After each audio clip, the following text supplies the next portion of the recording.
నమస్కారం. M4 TV news కి స్వాగతం.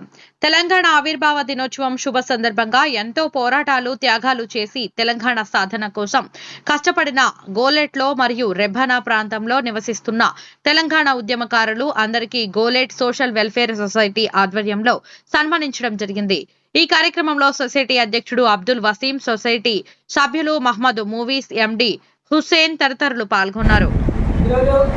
తెలంగాణ రాష్ట్ర సాధన కోసం మలిదశ ఉద్యమంలో పోరాటం చేసి ఆ రోజు ఉమ్మడి ఆంధ్రప్రదేశ్ రాష్ట్రం అక్రమ కేసులు పెట్టడం జరిగింది.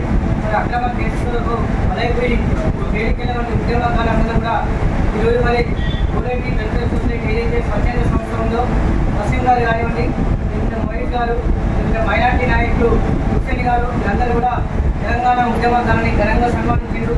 అందరూ కూడా మేమంతా కూడా దానికి కృతజ్ఞతలు అభినందనలు తెలియజేస్తున్నాం.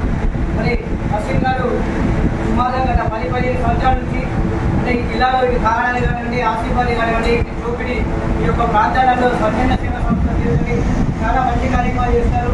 అంటే పిల్లలకు స్కూల్ ఫీజులు కట్టడం కానివ్వండి, లేకుంటే వాళ్ళకు అవసరమైన స్టడీ మెటీరియల్స్ ఎవరైతే ఈ టూరిస్ట్ స్టూడెంట్స్ ఉన్నారో వాళ్ళని అంటే స్టడీ పరంగా ఎంకరేజ్ చేసి వాళ్ళు ఉద్యోగాలు సాధించడంలో లేదా ఈ స్వచ్ఛంద సంస్థ చాలా గొప్పగా ఉన్నది.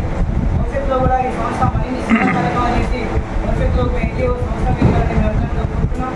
ఎందుకంటే కొన్ని ప్రభుత్వాలు కూడా చేయని కార్యక్రమం మరి వసీం గారు సింగరేణి ఉద్యోగరీత్యా ఎంతో బిజీ అయినప్పుడు కూడా ప్రతి అంగన్ రోజు మన గోలెట్లో అంటే భోజన కార్యక్రమాలు కానివ్వండి, లేకుంటే బ్లడ్ డొనేషన్ క్యాంపులు, లేకుంటే ఈ ఎన్నెప్పు ఎవరైతే ఉంటారో వాళ్ళందరూ కూడా ఓఆర్ఎస్ ప్యాకెట్లు ఇవన్నీ కూడా మంచి కార్యక్రమాలు చేస్తూ ఒక జిల్లాలోనే మంచి అంటే సేవా కార్యక్రమాలుగా గుర్తించుకున్నాడు.